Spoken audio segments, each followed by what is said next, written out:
오늘은 시편과 함께 기도하라 11번째 시간이에요. 올해 시편과 함께 기도하라를 시작했는데 진도가 잘 안 나갑니다.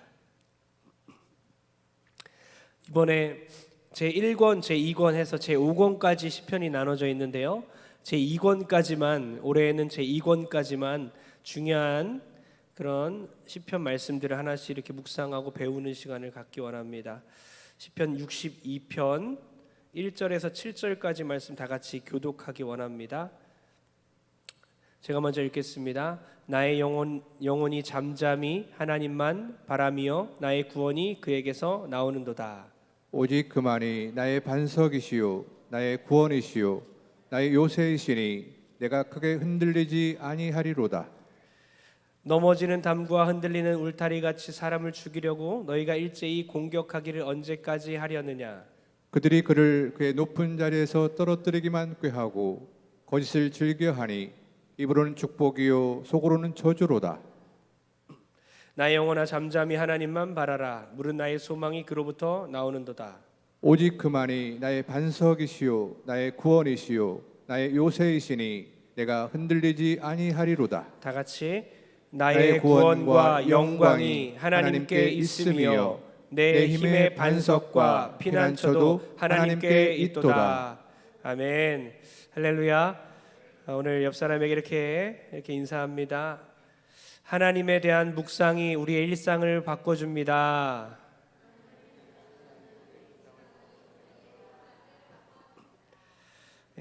옆 사람에게 다시 합니다. 하나님에 대한 묵상이 당신의 일상을 바꿉니다. 네, 오늘 제목인데요, 하나님에 대한 묵상이 우리의 일상을 바꿔줄 줄 믿습니다. 병상에 계신 어떤 집사님과 대화를 하면서 느낀 것은, 그 집사님은 하나님을 묵상하는 분이었습니다. 병상에서 시간이 될 때에 이제 복도로 나와서 혼자 걸으면서 하나님에 대해 깊이 생각하고 현재 자기에게 주어진 그 고난을 묵상하는 분이었어요. 한 달 전쯤에 제가 온전한 예배가 나를 살립니다 라는 주제로 설교를 했죠. 그 집사님이 하나님에 대해서 묵상하다가 온전한 예배자에 대해서 비슷한 내용의 묵상을 하고 하나님이 깨닫게 해주셨대요. 그러고 나서 며칠 후에 제가 그런 내용으로 설교를 하지 않았습니까? 그래서 그 설교를 들었을 때 깜짝 놀랐다고 합니다. 하나님이 나에게 가르쳐주고 계시구나, 그렇게 깨달았다는 거예요. 그러니까 하나님을 묵상하며 살아가니까 하나님께서 말씀을 더욱더 선명하게 깨닫게 해주시더라는 겁니다. 오늘 전화를 드려서 걱정하지 마시라, 힘내시라 말씀드리니까 이렇게 말씀하더라고요. 태초부터 계신 빛이 저에게 왔는데 무슨 걱정이 있겠습니까? 하면서 지난주 설교에 대해서 그 내용을 언급하셨어요. 여러분, 하나님에 대한 묵상이 그분의 일상을 바꿔준 줄 믿습니다. 여러분, 템플스테이에서 1년에 40만 명 정도가 찾아가서 묵상을 하지요. 불교 아닙니까? 그런데 거기 가서 무건수행하는 것이 아니라 잠시 나의 일상을 내려놓고 하나님을 생각해 보는 시간 되길 바랍니다. 이 시간 잠잠히 하나님만 바라보시고 하나님만 생각하십시오. 오늘 본문은 다윗의 시편이죠. 다윗은 소용돌이치는 그 인생의 풍파 가운데에서 하나님만 바라보라고 우리에게 권면해 주고 있습니다. 오늘 말씀 통해서 하나님에 대한 묵상이 나의 일상을 바꾸는 놀라운 기적이 있는 밤이 되길 주의 이름으로 축원합니다. 먼저 여러분, 잠잠해야 합니다. 잠잠해야 합니다. 왜죠? 구원이 그에게서 나오기 때문이에요.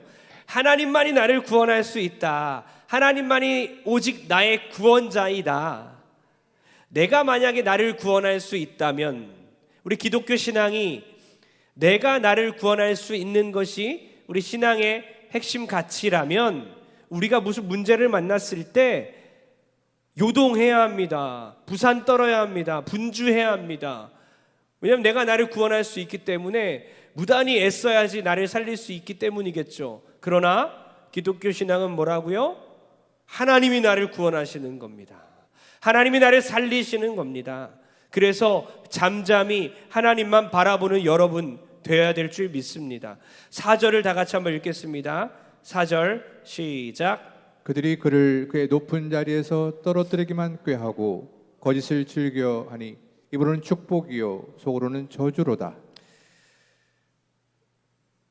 본문의 내용은 이렇습니다. 악의를 가지고 다윗을 왕의 자리에서 이제 끌어내리려고 하는 사람들, 그 사람들로 인해서 다윗은 위협을 당하고 있습니다.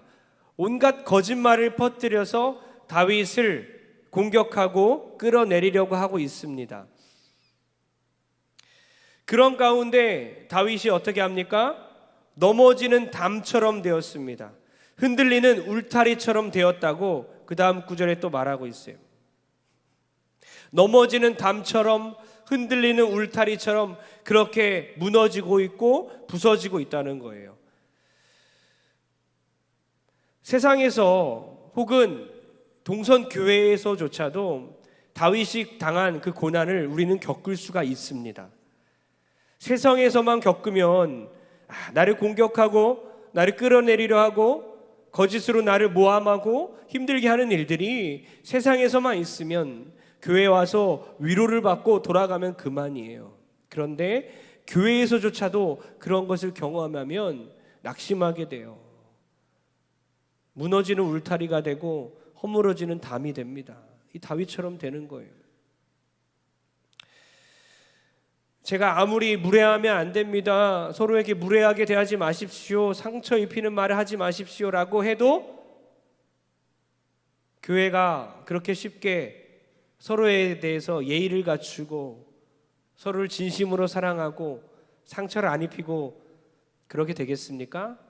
그러면 이미 예수님이 임하셨겠죠. 이 세상에서 그런 일은 존재하지 않아요. 점점 천국의 모습을 우리가 갖출 수는 있겠지만 완전한 모습으로 교회가 변하지는 않습니다.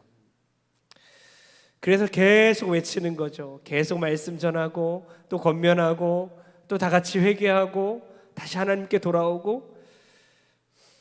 여러분 같으면 어떻게 했습니까?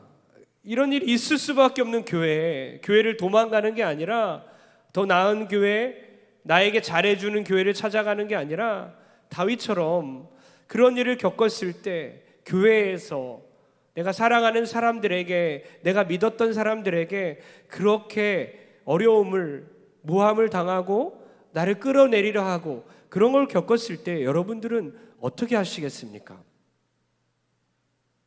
어떻게 하시겠어요? 그런 어려움을 겪었을 때 겪어보셨죠? 아마 한 번씩은 다 그렇게 한 번 이상은 겪었을 것 같아요. 그 농도와 깊이가 다를 수 있겠지만 믿었던 사람에게 배신당하고 사랑하는 사람들에게 외면당하고 믿었던 그런 집사님, 권사님들에게 모함당하고 그렇게 상처를 입었던 경험이 아마 다 있을 거예요. 그런 상황 가운데 다윗은 어떻게 했을까요? 싸웠을까요? 뭐 했을 것 같아요? 여러분, 다윗은요, 신분이 뭐죠? 다윗은 왕입니다. 왕이에요. 왕이면 어떻게 하겠습니까? 여러분이 왕이라면 어떻게 하겠습니까? 다 그냥 쓸어버리겠죠. 복수하겠죠. 제압하겠죠. 대항하겠죠. 복수할 힘도 있었는데요. 자기의 방법대로 처리할 수도 있었는데요. 그 억울함을 토로할 수도 있고 해결할 수 있는 힘이, 능력이 있었는데요. 그런데 다윗은 그렇게 하지 않았다는 겁니다. 그는 그렇게 하지 않았어요. 자기가 힘을 쓰지 않았습니다. 그저 오늘 말씀처럼 하나님을 잠잠히 바라보았습니다. 그에게서 구원이 나기 때문이에요. 나의 능력과 나의 힘으로 구원을 이루어내는 게 아니라 하나님께서 구원을 주시기 때문에 다윗은 그 하나님을 믿었다는 것입니다. 하나님이 하실 것이니까. 그리고 자기 영혼에게 명령까지 해요. 너 잠잠하라. 너 잠잠하라. 1절과 5절을 다 같이 한번 읽어보겠습니다. 1절과 5절이 똑같은 내용이거든요. 반복해서 나오는 건 중요한 구절이죠. 1절 5절 연달아 읽어보겠습니다. 시작. 나의 영혼이 잠잠히 하나님만 바라미요 나의 구원이 그에게서 나오는도다. 아멘. 나의 영혼아 잠잠히 하나님만 바라라. 무릇 나의 소망이 그로부터 나오는도다. 아멘. 조금 바뀌었지요. 5절에 보면 분명한 그 뉘앙스가 있죠. 뭐죠? 뭐 하고 있어요? 자기 영혼에게 명령하고 있어요. 나의 영혼아 잠잠히 하나님만 바라보아라. 여러분, 나의 영혼이 나의 명령을 듣고 있습니다. 나의 영혼이 나의 명령에 반응을 합니다. 여러분, 다중이가 아니에요. 다중이를 말하는 게 아니에요. 내가 말하고 막 이랬다 저랬다 이러면서 내 안에 여러 가지 인격체가 있고 이런 게 아니라 나의 영혼이 하나의 말씀을 듣고 반응한다는 거예요. 나는 나에게 명령할 수 있어요. 말씀을 나의 귀에 선포할 때 나의 영혼이 반응할 줄 믿습니다. 제일 먼저 말씀을 선포해야 한 대상이 누구라고요? 제일 먼저 말씀을 선포해야 되는 대상이 누구라고요? 바로 자기 자신이라는 겁니다. 나입니다. 나에게 말씀을 선포해야 되는 거예요. 우리 따라했으면 좋겠습니다. 따라합시다. 나의 영혼아, 더 크게 나의 영혼아, 잠잠히 하나님만 바라라. 나의 소망이 하나님께로부터 나오는도다. 할렐루야. 그렇게 명령하십시오. 꼭 하십시오. 힘들고 어려운 일이 있을 때에, 다른 것 붙잡고 그렇게 다른 것 의지하고 있을 때에 거울을 보고 말씀하셔야 되고요. 가슴에 손을 얹고 말씀하십시오. 나의 영혼아 잠잠히 하나님만 바라보아라. 나의 소망이 그에게서 나오는도다. 할렐루야. 이것이 하나의 방법이라는 거죠. 머리에서 마음까지 내려가는 것이 어렵습니다. 자신을 막 타이르고 자신의 영혼에게 막 명령하는 이유는요, 하나님에 대한 그 생각과 하나님에 대한 지식이 머리에서 이해는 되지만 마음으로 해결되는 것까지 가는데 오래 걸리기 때문이에요. 가깝잖아요. 머리에서 마음까지 얼마나 되겠습니까? 1m도 안 되지 않습니까? 그런데 머리에서 가슴까지 가는, 머리에서 마음까지 가는 그 거리가 너무나 먼 거예요. 몇 날 며칠이 걸리고요, 몇 년이 걸릴 수도 있고요, 몇십 년이 걸릴 수도 있는 겁니다. 머리에서 내가 하나님에 대한 이해가 가고 이 상황에 대한 해석이 되고 고난에 대해 내가 이해했지만, 누군가를 용서했지만 가슴 속에 있는 상처가 없어진 건 아니라는 겁니다. 머리에서 마음으로 내려가는 것이 더 오래 걸리는 사람들도 있어요. 사람마다 다르겠죠. 머리는 이해는 됐지만 마음이 싸매어져야 되고 치료받아야 하고 평안을 얻기 위한 시간이 필요하다는 거예요. 나는 그런 거 필요 없어. 가벼운 사람들이에요. 무대뽀 정신입니다. 성경이 입체적으로 읽혀지지 않는 사람들이에요. 문자로만 읽혀지는 사람들. 신앙의 깊이도 얕을 것입니다. 하나님 앞에 잠잠히 머무를 수 없는 사람이, 과연 그 사람이 하나님의 마음을 진정으로 알 수 있을까요? 뭐든지 다 그냥 속전속결하고 빨리빨리 하고 하나님에 대한 묵상과 하나님에 대한 생각이 없이 머리로만 하나님을 이해하는 사람은요, 아주 가벼운 사람이에요. 여러분, 제가 은근히 일을 많이 만들고 추진하고 장로님들과 함께 막 열심히 교회를 바꿔 나가기도 하고요. 제가 좀 진취적인 것 같고 분주하고 개혁적이고 레디컬하고 변화를 좋아하고 그런 것처럼 보이죠. 모험을 좋아하고, 그렇죠? 그런데 가만히 생각하는 시간도 참 많이 갖습니다. 설교 준비할 때요, 저는 옛날에는 1분 설교하면 1시간 준비해야 된다, 이 정도 주의자였는데 도무지 물리적인 시간이 안 돼서 좀 타협했어요. 1분 설교 준비하는데 30분은 준비해야 된다. 그러니까 금요성령 집회는 보통 30분 내외잖아요. 30분 설교 준비하려면 몇 시간 준비해야 돼요? 산수가 빠른 분들 15시간 이상은 준비해야 된다는 거예요. 옛날에 30시간 이랬는데 30시간이 도무지 나지 않아요. 적어도 30분 설교하려면요 15시간 이상은 준비해야 된다고 생각해요. 근데 그 15시간 준비하는데 말씀을 그냥 열심히 설교문만 작성하고 막 공부하고 연구하고 그러지 않아요. 말씀을 묵상해요. 생각합니다.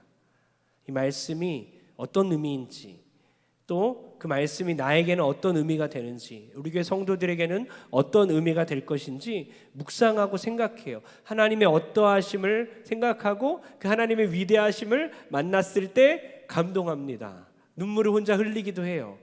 주책이지만 사람들 많은 곳에서 설교 준비하다가도 혼자 막 눈물을 훔쳐요. 그 이유는 하나님을 생각했기 때문이에요. 그 위대하신 하나님을 만났기 때문이에요.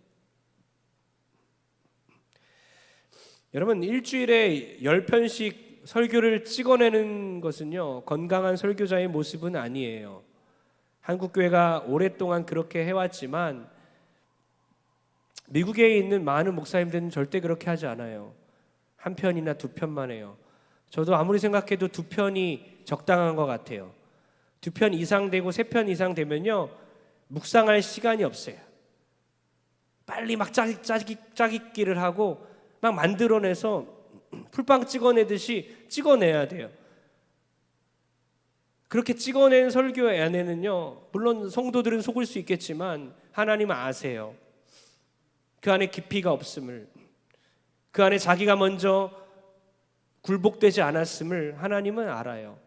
그래서 교회에 혼자 목회하는 개척교회나 혼자서 설교를 다 하시는 분들도 한 두 편 정도는 열심히 묵상하고 생각하고 기도하고 일상을 살다가 숲도 거닐고 차도 마시고 사람도 만나고 생각하고 또 생각하고 그러다가 이제 새벽 예배까지 인도해야 되면요 그걸 이제 성경 공부식으로 가야 되는 거예요.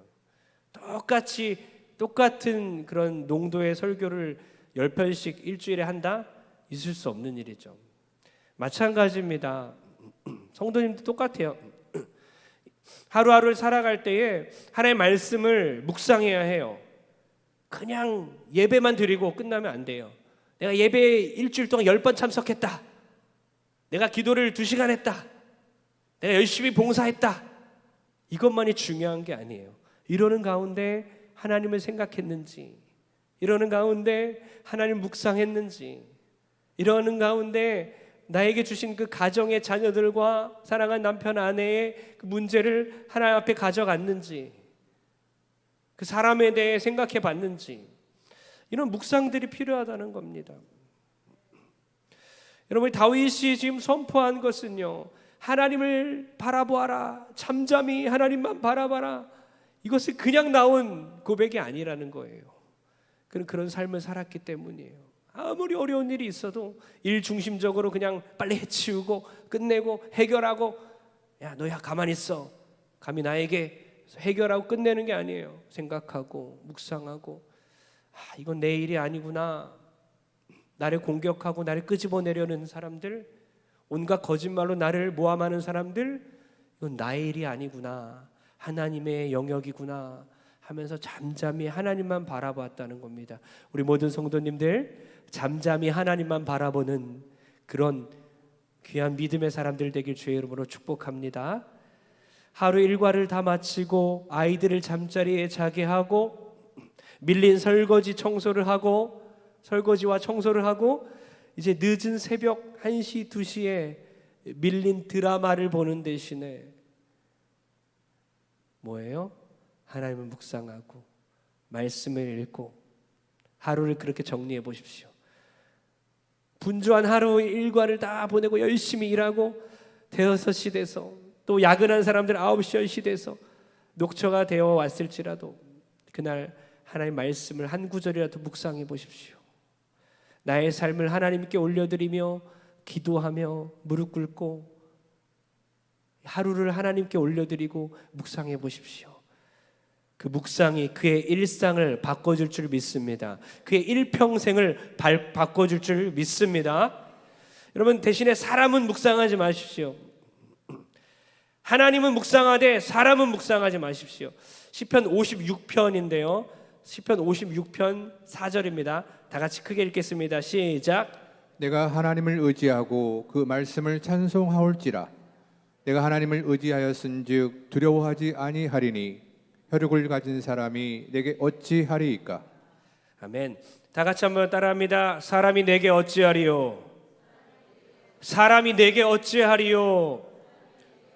11절 또 반복됩니다. 반복되면 중요하다고 했습니다. 11절 다 같이 읽겠습니다. 시작. 내가 하나님을 의지하였은즉 두려워하지 아니하리니 사람이 내게 어찌하리이까. 아멘. 여러분, 아무리 권세 있는 사람일지라도, 여러분을 괴롭히는 사람일지라도 그 사람이 여러분을 어떻게 하겠습니까? 그 사람이 하나님보다 셉니까? 아니죠. 하나님보다 강합니까? 아니지요. 혈육을 가진 사람, 혈과 육을 가진 사람이 우리에게 뭘 하겠습니까 도대체? 우리의 영혼을 망하게 만들겠습니까? 그렇지 않습니다. 두려워하지 마십시오. 어떠한 상황 가운데서, 어떤 환경 가운데서도 사람 묵상하지 마세요. 그 사람에 대해 묵상하지 마세요. 나를 괴롭히고 나를 힘들게 하는 사람, 그 사람에 대해 묵상하지 마세요. 연약한 사람이구나, 연약한 사람일 뿐이구나, 나를 어찌할 수 없어. 그 사람은 내가 하나님을 의지하였은즉 두려워하지 아니하리니 사람이 내게 어찌하리요? 사람이 내게 어찌하리요? 여러분 따라합시다. 사람이 내게 어찌하리요? 사람이 내게 어찌하리요? 사람이 삼키려 할 때가 있습니다. 여러분을 공격할 때가 있습니다. 여러분에게 상처 입을 때가 있습니다. 주님을 의지하면서 저 사람이 내게 어찌하리요? 아무리 크게 비수를 꽂았어요, 심한 말을 했습니다. 잊혀지지가 않아요. 그 말이 귀에서 떠나지 않아요. 묵상하지 마십시오. 잊어버리십시오. 여러분, 사람이 얼마나 연약하냐면요, 제가 이거 상처 입어서 얘기한 거 아니에요. 아주 그냥 잊어버렸어요. 생각이 난 것뿐이에요. 평원교회 있을 때 뜨끔하시는 분 여기 없습니다. 여기 없어요. 여기 없는 분 얘기인데, 제가 그때 중학생인가 하여튼 어렸었는데 그 장면이 기억이 나요. 그 상황도, 그 말 한 사람의 얼굴도, 그때의 감정도. 야, 나는 되게 성격이 밝은 사람인데 다 잊은 줄 알았는데 생각이 나네? 상처가 된다는 거 아니에요? 뭐냐면요, 마이크를 내려놓고 해야 될 것 같아요. 그때 선생님이 있었어요. 선생님들 잘하세요. 부모님들도 잘하시고.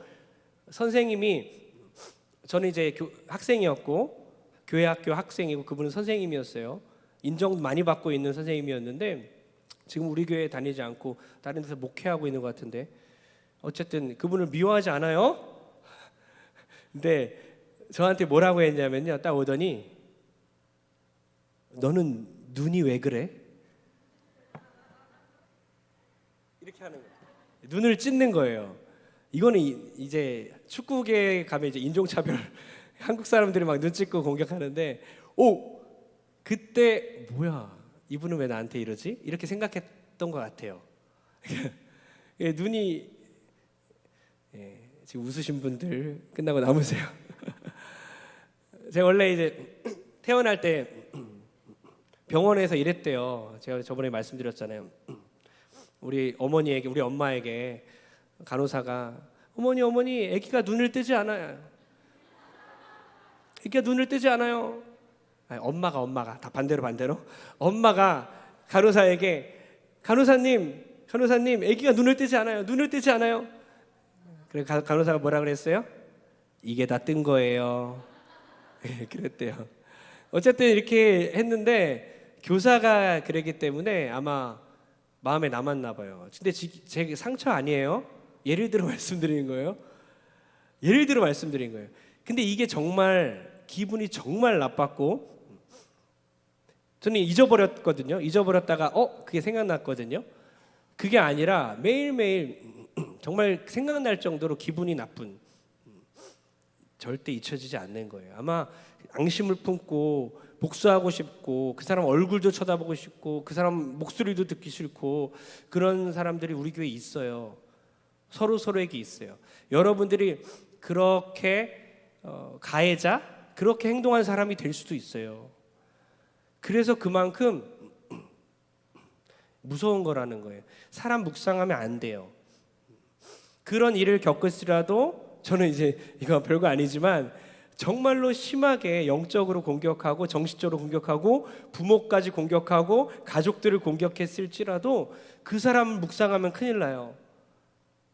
절대 잊혀지지 않고 평생 가는 거예요. 절대 묵상하지 마세요. 그냥 연약한 사람이러니, 죄인 중에 한 명 일러니, 나도 죄인인데 저 사람도 죄인이니까 저는 약점이 있구나, 저는 실수를 했구나, 저는 죄를 지었구나, 이렇게 넘어가야 돼요. 계속 그 사건 묵상하고 그 사람 묵상하면요, 그때의 감정이 또 올라오고 영적으로 다운되고 무너지는 거예요. 저는 제가 좀 잘생겼다고 생각하고 있기 때문에 안 무너지고 있는 거예요. 근데 만약에 제가 열등감 덩어리였고 못생겼다고 생각하고 있으면 이게 생각이 나겠죠. 그렇죠? 그런 것처럼 사람 묵상하지 마시고 하나님 묵상하는 여러분 되길 축복합니다. 시편 62장 9절 읽겠습니다.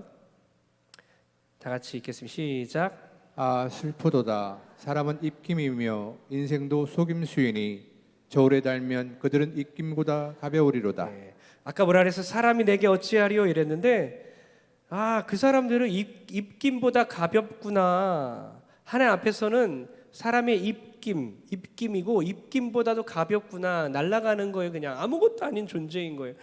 여러분, 감히 나에게 그 사람의 말이 비수처럼 박혔다면 빼내기 쉽지 않으니까 묵상하지 마시고 정말 가볍게 이겨냈으면 좋겠습니다. 그 사람은 아무것도 아닌 거예요. 하나님이 중요하고 여러분의 영혼이 중요합니다. 여러분, 가족은 어때요? 가장 사랑하는 존재인 것과 동시에 가장 상처를 주는 존재가 바로 가족이잖아요. 그렇죠? 가족들 때문에 상처 입은 사람들 많이 있습니다. 여기도 많이 있을 거예요. 그리고 평생 동안 그 상처를 갖고 살아가요.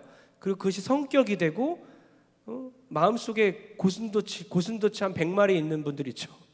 가시가 막 많아서 상처 입고 살았기 때문에, 가족들 때문에, 부모 때문에 늘 그것이 나오는 사람들이 있어요.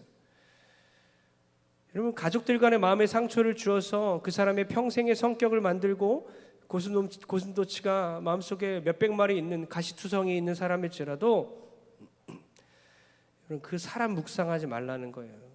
그 가족 구성원 사랑하는 사람일 뿐이지 그 사람 의지하지 말라는 거예요. 하나님 의지하시길 바랍니다. 사람 묵상하지 마시고 하나님 묵상하시고 하나님 말씀 묵상하셔서 건강한 그리스도인 되길 주의 이름으로 축복합니다. 그럼 마음을 토해야 돼요. 잠잠했다면 이제는 마음을 토해야 되는데요. 좀 빨리 할게요. 시편 62장 8절입니다. 62장 8절이요. 8절 있나요? 네, 8절로 넘어가겠습니다. 시작. 백성들아 시시로 그를 의지하고 그의 앞에 마음을 토하라. 하나님은 우리의 피난처시로다. 아멘. 다윗은 잠잠하라라고 말하고요. 그리고 8절에 가니까 마음을 토하라라고 합니다. 도대체 잠잠하라는 건지 시끄럽게 떠들라는 건지 두 가지가 같이 적혀 있어요. 뭡니까? 잠잠하고 하나님께만 얘기하라는 거예요. 하나님께도 잠잠하라는 게 아니라 잠잠히 하나님 바라보고 하나님께는 다 말하라는 겁니다. 하나님께 마음을 다 토해내라는 거예요. 마음을 토하라라고 적혀 있습니다. 마음을 토하라. 하나님이 우리의 피난처니까 피난처에게 빨리 피하라. 하나님께 도망가라. 하나님께 마음을 다 말함으로써 하나님을 의지하고 하나님께 도망가라는 거예요. 시편 56편에는 내 눈물을 주의 병에 담으소서.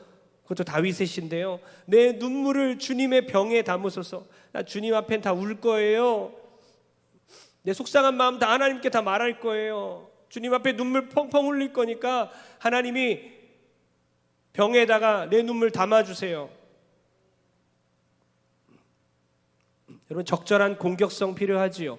지난 올 예 때 적절한 공격성, 화난 마음조차 표출할 줄 알아야 한다고 제가 설교했어요. 적절한 공격성이 필요해요. 자기 방어를 위해서. 그러나 신앙의 보편적인 특성은 잠잠히 마음을 주님께 말하는 것입니다. 잠잠히 주님께 내 마음을 토로하는 것이 중요해요. 사람과 언제까지 싸워요? 언제까지 사람에게 말할 거예요? 잠잠해야 합니다. 그리고 대신에 주님 앞에서 내 마음을 다 얘기하는 겁니다. 사람 앞에 다 쏟아붓는 것이 아니라 주님께 내 마음을 쏟아붓는 여러분 되길 바라요. 잠을 잘 때도 움직이는 것이 뭔지 아세요? 제가 생각해 봤어요. 잠을 자고 있는데 뭐가 움직이고 있을까? 뭐가 계속 움직이고 있을까? 여전히 잠을 자고 있지 않은 것이 있더라고요. 여전히 신체는 별로 반응하지 않고 있는데 몸은 가만히 있어서 기절한 듯 보이지만 여전히 그 마음은 요동치고 있어요. 생각해 보세요. 잠을 자고 일어나면 신체적 기능이 회복되지요.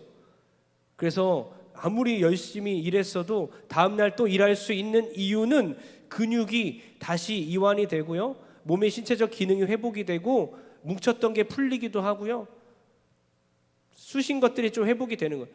그러니까 기력이 회복이 되니까 다음날 일하는 거예요. 만약에 몸이 회복이 되지 않는다면요, 좋아지지 않는다면요, 이틀 이상 일할 수 있는 사람 몇 명이나 되겠어요? 3일 이상 일할 수 있는 사람 없어요. 그냥 계속 뻗어 있어야 됩니다. 신체적 기능이 다시 되살아나기 때문에 또 일을 할 수 있는, 다음날 또 유치원 가고 초등학생 가고, 우리 아이들 있죠, 학교 또 가서 공부하는 거예요. 다음날 또 노는 겁니다. 다음날 또 교회 와서 예배 드리는 거예요. 근데 좋아지지 않는 게 있더라는 거죠. 신체는 잠을 자고 그렇게 회복이 되고 있지만 잠을 자고 일어나도 똑같은 게 있다는 거죠. 그게 뭡니까? 마음이에요, 마음. 잠을 자고 일어나면 몸은 기능이 회복되지만 마음은 여전히 괴로운 거죠. 아무리 생각해도 마음은 여전한 거예요. 그래서 방법이 하나밖에 없습니다. 기도인 줄 믿습니다. 하나님께 내 마음을 토로하는 것밖에 없는 거예요. 마음을 토로하는 기도를 해보십시오. 오늘 이 금요 철야 예배가, 성령 집회가 하나님께 내 마음을 토로하는 예배가 되길 축복합니다. 이 금요일이 하나님께 기도하는 금요일이 되길 소원합니다. 정말 이 금요 예배 가운데 하나님을 만나기 원하고, 이 금요일마다는 내가 누구에게 말할 수 없는 이야기도 다 하나님께 올려드리는 내 마음을 토하는 시간 되길 바랍니다. 서울대 정신건강의학과 전문의가 이렇게 말했어요. 우울증은 현대인들이 걸리기 쉬운 정신질환 중 하나이다. 5명 중에 1명은 지금 겪고 있을 것이다. 우울증은 현대인의 마음의 감기다. 감기 많이 걸리잖아요. 감기라 그랬어요. 그리스 시대 때는 소크라테스가 멜랑콜리아라고 했죠. 우울함, 우울증. 오래된 거잖아요. 그건 우리가 태생이 그런 거예요. 날 때부터. 사람마다 정도가 다른 것뿐이지 다 그래요. 정신과에서는 그것을 기분 장애라고 합니다. 기분 장애. 그걸 믿음의 문제로 가면 안 돼요. 기도 안 해서 그래, 믿음 없어서 그래. 똑같아. 육체도 그렇지. 육체에 질병이 있는 사람들 다 병들이 조금씩 있잖아요. 기도 안 해서 그래, 믿음 없어서 그래, 그렇게 얘기할 수 없잖아요. 마찬가지예요. 마음의 병도요 똑같습니다. 다 똑같은 거예요. 그래서 현대인의 그리스도인들의 우울증은 정당하다, 당연한 겁니다. 엘리야처럼 말이죠. 엘리야가 이상한 게 아니라니까요. 유전적으로도 영향을 받는데요. 유전적으로 영향받으니 말 당한 거죠. 우울증에 걸리는 유형들은요, 분주한 사람들, 완벽주의자들이 우울증에 많이 걸린대요. 왜냐하면 자기 기준이 높아서. 그 정신과 의사의 소견이에요. 자기 기준이 높으니까, 완벽주의자니까 결과물에 대해 만족하지 못하는 거예요. 자존감이 낮을 수밖에 없는 거죠. 여러분, 바라옵기는 우리 모두가 어떤 마음의 병이 있는데 이를 묵상하지 마시고 하나님 묵상하길 바랍니다.